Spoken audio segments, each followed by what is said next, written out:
মধুপুর নামের একটি গ্রাম ছিল এবং সেই গ্রামে বাস করত বিরাজ নামের এক গরিব আমলকিওয়ালা। সে আমলকি বিক্রি করে তার পরিবারের ভরণপোষণ করত। দারিদ্র্যের কারণে তাকে জীবনে অনেক কষ্টের সম্মুখীন হতে হতো। আমলকি নিন, টাটকা আর রসালো আমলকি। আরে ভাই, এই আমলকির কত করে প্রতি কেজি? আমলকি 60 টাকা কেজি। আরে বাবারে, এত দাম আমলকির! তোমার আমলকিতে কোনো দামি হিরে বসানো আছে নাকি যে এত দামে বিক্রি করছো? ভাই, এগুলো এখনই বাগান থেকে তোলা হয়েছে, একদম টাটকা। আর তাছাড়া এখন আমলকির দামও বেড়েছে। না, যদি 25 টাকা কেজি হয় তাহলে দাও, না হলে আমি অন্য কোথাও থেকে নিয়ে নেব। 25 টাকা? এ তো অনেক কম বলছো ভাই, এই দামে সম্ভব হবে না। ঠিক আছে, তাহলে তুমি তোমার আমলকি নিজের কাছেই রাখো, আমি তো চললাম। এই বলে সেই খরিদ্দারটি সেখান থেকে চলে যায়। আজ আমার একটাও আমলকি বিক্রি হলো না। সারাদিন কেটে যাওয়ার পর একজন খরিদ্দার এলো, সেও চলে গেল। এখন আমি কি করব? আরে বিরাজ, কি ভাবছো? নমস্কার মোড়ল মহাশয়। হ্যাঁ হ্যাঁ, নমস্কার। কি হয়েছে? তুমি কি ভাবনায় ডুবেছিলে? মোড়লের জিজ্ঞাসা করায় বিরাজ তাকে সবকিছু বলে দেয়। এর আমলকিগুলো সত্যি খুব ভালো আর টাটকা। খরিদ্দারটা বোকা ছিল। এক কাজ করি, কম দামে আমি এর আমলকিগুলো কিনে নিই। এইসব ভেবে মোড়ল বললেন, আচ্ছা কাজ করো বিরাজ, তুমি আমাকে এই আমলকিগুলো 33 টাকা কেজি দরে 8 কেজি দিয়ে দাও। ঠিক আছে, আপনি একটু দাঁড়ান, আমি এক্ষুনি দিয়ে দিচ্ছি। এই বলে বিরাজ মনে মনে ভাবে, ঠিক আছে, অন্তত মোড়ল মশাই আমার কাছ থেকে খুব বেশি টাকা কম করালেন না।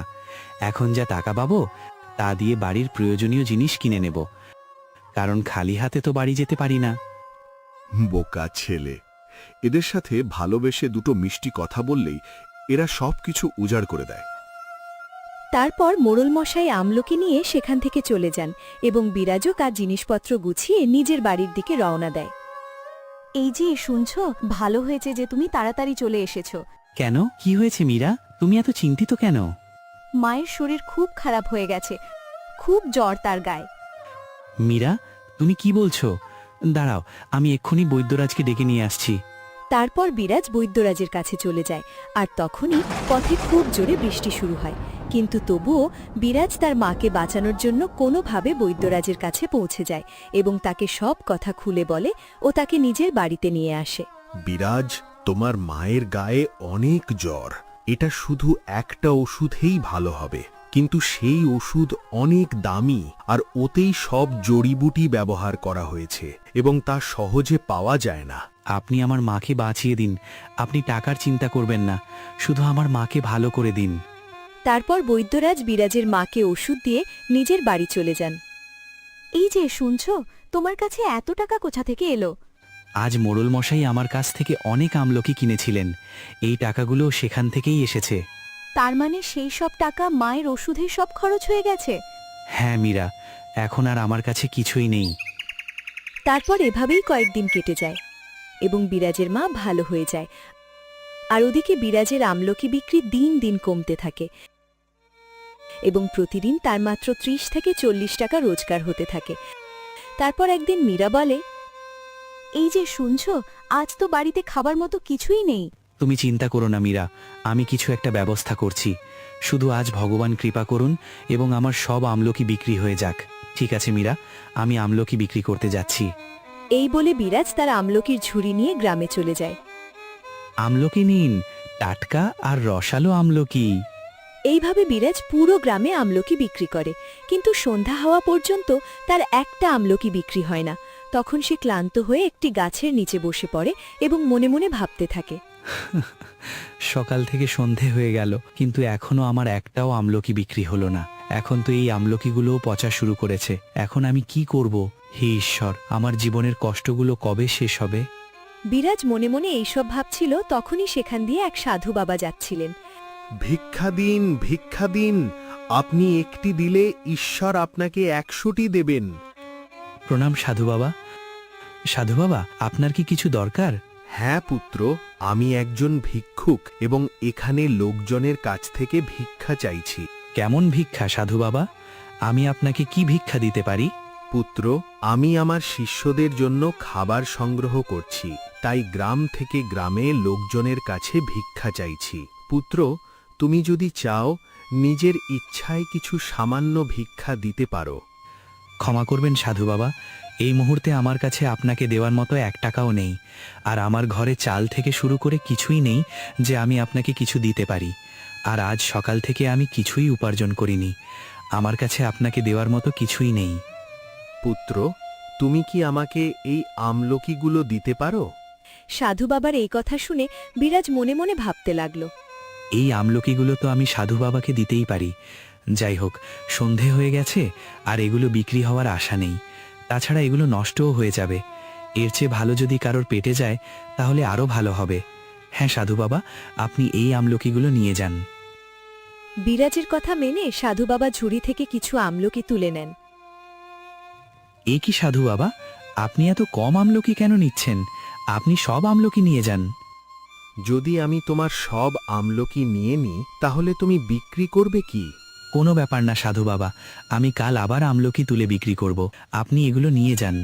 পুত্র, আমি এত বড় ঝুড়ি কিভাবে নিয়ে যাব? সাধু বাবা, আপনি আমাকে বলুন এগুলো আপনাকে কোথায় দিয়ে আসতে হবে, আমি এগুলো সেখানে পৌঁছে দেব। ঠিক আছে পুত্র, চলো, তুমি আমার সঙ্গে চলো। এই কথা বলে সাধু বাবা বিরাজকে নিয়ে জঙ্গলের দিকে চলে যান। কিছুক্ষণ হাঁটার পর তারা তার কুটিরে পৌঁছে যায়। ধন্যবাদ পুত্র।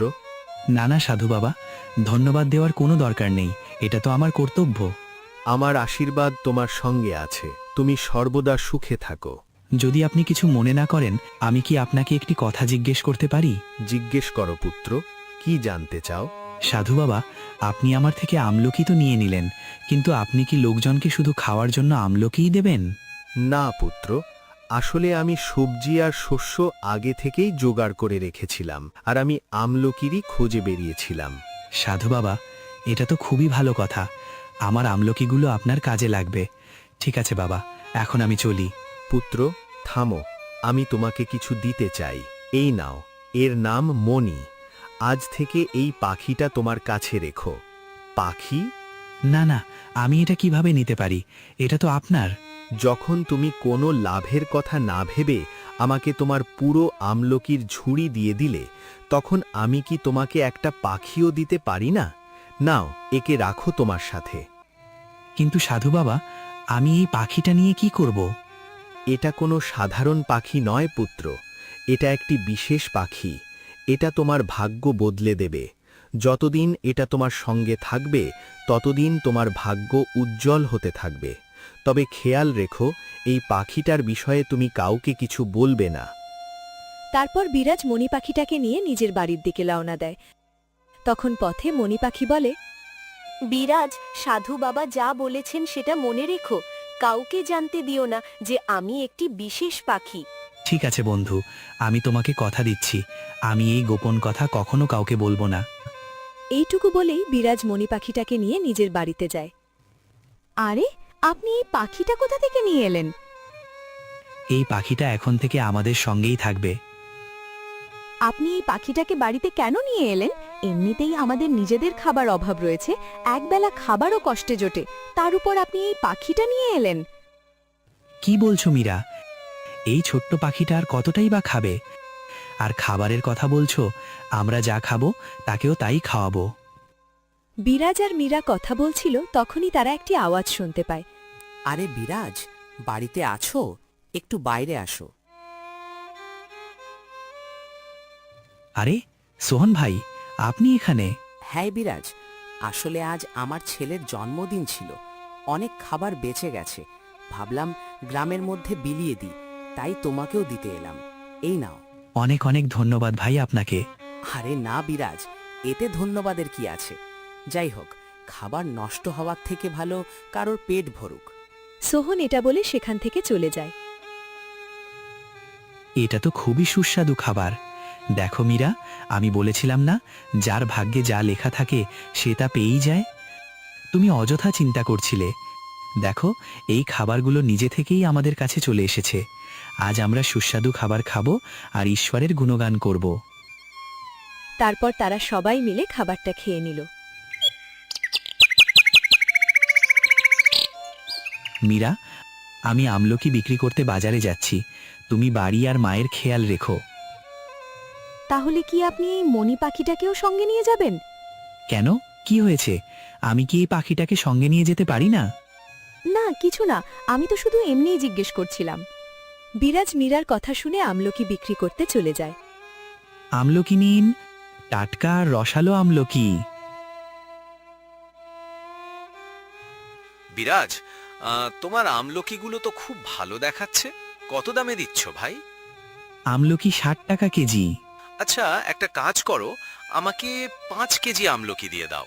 লোকটি কোনো দরদাম না করেই বিরাজের সব আমলকি কিনে নিয়ে চলে যায়। চোখের পলকে বিরাজের সব আমলকি বিক্রি হয়ে যায়। আরে বাহ, আজ তো আমার সব আমলকি ভালো দামে বিক্রি হয়ে গেল। এখন এই টাকায় মা আর মীরার জন্য ভালো কাপড় আর খাবার নিয়ে যাব। তারপর বিরাজ সব জিনিস কেনাকাটা করে নিজের বাড়িতে ফিরে যায়। আরে শুনছো, এগুলো সব কি? আজ আমার উপার্জন খুব ভালো হয়েছে, তাই আমি তোমাদের দুজনের জন্য কাপড় আর খাবার নিয়ে এসেছি। এভাবেই বিরাজের দিন কাটতে লাগলো। দিন দিন বিরাজের উপার্জন বাড়তে থাকে। তারপর একদিন তাদের বাড়িতে করণ নামের একজন ব্যক্তি আসে। এই নাও বিরাজ ভাই, তোমার টাকা, যা তুমি আমাকে 6 মাস আগে দিয়েছিলে, আমি ফেরত দিতে এসেছি। ধন্যবাদ করণ ভাই। আরে ধন্যবাদ তো আমাকে তোমাকে বলা উচিত বিরাজ। তুমি খারাপ সময় আমাকে সাহায্য করেছিলে, কিন্তু এই টাকা ফেরত দিতে আমার একটু দেরি হয়ে গেল, এর জন্য আমি ক্ষমা চাইছি।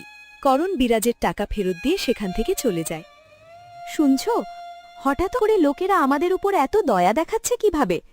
জানি না কেন, আমার মনে হয় যেদিন থেকে এই মণি পাখি আমাদের বাড়িতে এসেছে সেদিন থেকেই আমাদের ভাগ্য বদলে গেছে। মীরা, তুমি অযথা কি সব ভাবছ? এমন কিছুই নয়।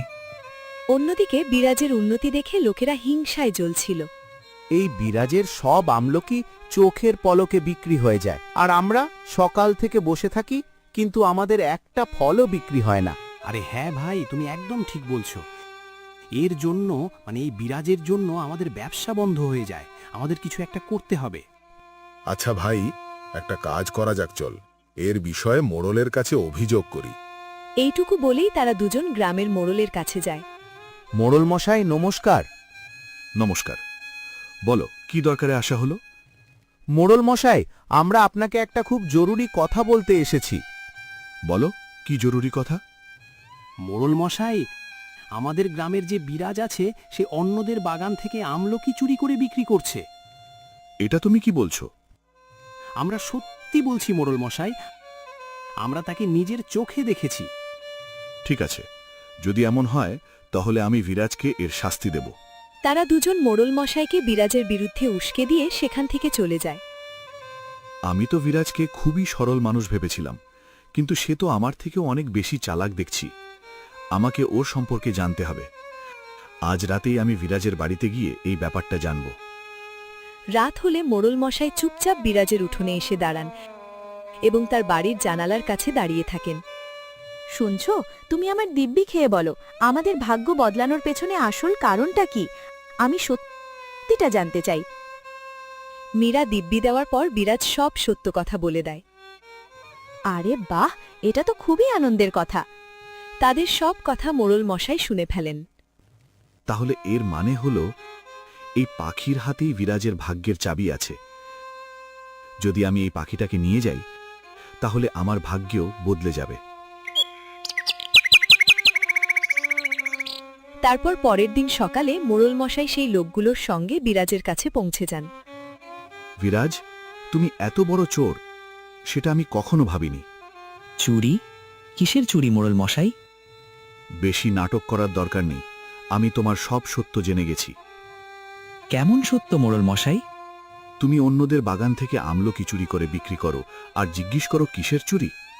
তোমার শাস্তি এই যে এখন তোমাকে আমায় 20,000 টাকা দিতে হবে।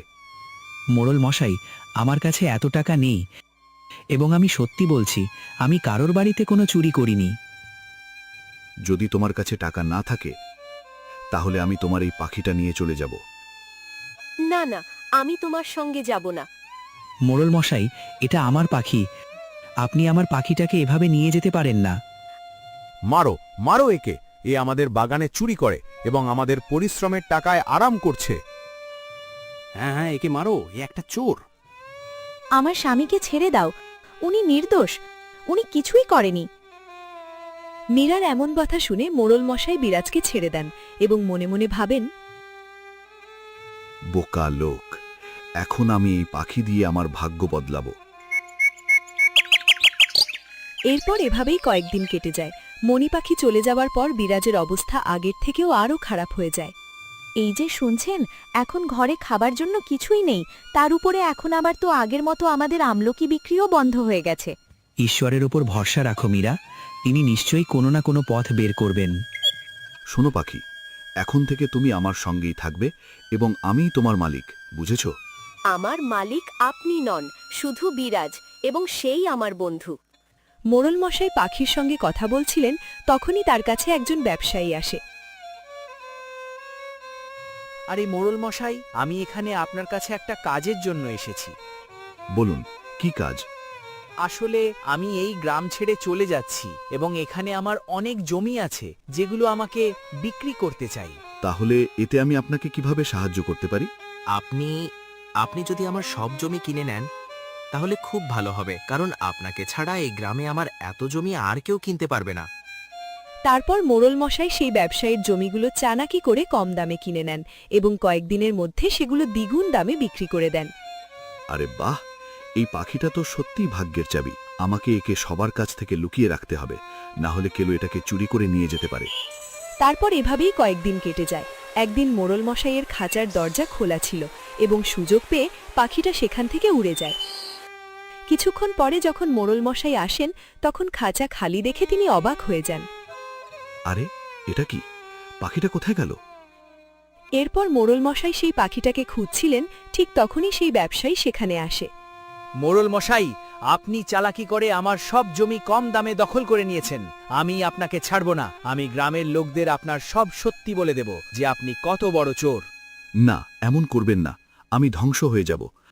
আমি তোমাকে তোমার সব টাকা ফেরত দিতে রাজি আছি। কথাটা বলে মোড়ল মশাই সেই ব্যবসায়ীকে তার সব টাকা দিয়ে দেন। টাকা নিয়ে ব্যবসায়ী সেখান থেকে চলে যায়। আমি বিরাজের পাখিটা কেড়ে নিয়ে তার সঙ্গে খুব খারাপ করেছি। হয়তো আজ আমি সেই পাপের শাস্তি পেয়েছি। আরে, আপনি কোথায় যাচ্ছেন? আমি একটু জঙ্গলের দিকে যাচ্ছি মীরা, কিছুক্ষণের মধ্যেই ফিরে আসব। কথাটা বলেই বিরাজ জঙ্গলের দিকে চলে যায়। প্রণাম সাধু বাবা। আয়ুষ্মান ভব পুত্র। সাধু বাবা, আমি এখানে আপনাকে কিছু বলতে এসেছি। আমি জানি পুত্র, তোমার সঙ্গে কি হয়েছে। কিন্তু কিভাবে বাবা? আমি বলেছি বিরাজ। তুমি এখানে? তোমাকে তো মোড়ল মশাই নিয়ে গিয়েছিল, তাই না? হ্যাঁ বন্ধু, কিন্তু আমি তার কাছ থেকে পালিয়ে এসেছি। মণি পাখি বিরাজকে সব কথা বলে দেয়। বিরাজ, আমি তোমাকে এই জন্যই নিষেধ করেছিলাম যে এই মূল্যবান পাখির কথা তুমি কাউকে জানতে দেবে না, না হলে সবাই এই পাখির পেছনে লেগে যাবে। ক্ষমা করবেন সাধু বাবা, আমার ভুল হয়ে গেছে। আমাকে বাধ্য হয়ে মীরাকে মণি পাখির কথা বলতে হয়েছিল। কোনো সমস্যা নেই পুত্র, ভুল মানুষই করে। এই পাখিটা আমি তোমাকে ফিরিয়ে দিতে চাই এবং আশা করি তুমি আর কোনো ভুল করবে না। ধন্যবাদ সাধু বাবা, আমি কথা দিচ্ছি যে আমি আর কখনো এমন ভুল করব না।